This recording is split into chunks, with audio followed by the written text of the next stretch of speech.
Not only did God speak to Paul to write letters to these churches in the New Testament that were having a host of issues, God is still speaking to the Apostle Paul to talk to churches today that have a host of issues. Because as we know, there's no perfect church, right? And the minute you find a perfect church, now it's no longer perfect because you're there. You see how that works?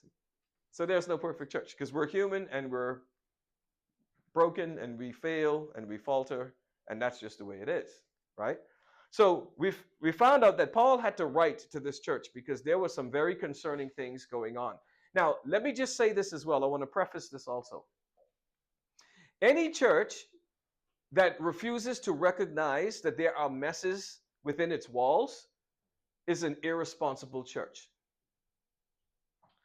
It's never going to be that messes don't exist. So therefore, there has to be an acknowledgement of it. There has to be attention paid to it.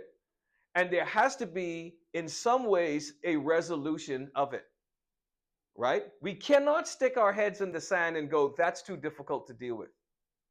We cannot pretend things don't exist.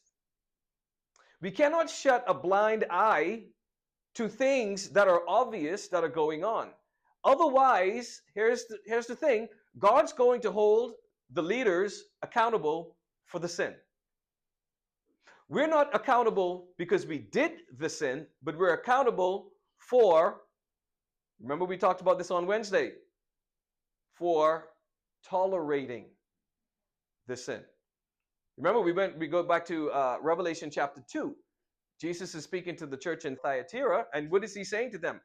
Man, I love your love and your commitment, and you're doing these things well, but here is the ought I have against you. You are tolerating that woman Jezebel. Jesus has a problem with church leaders tolerating sin within its walls.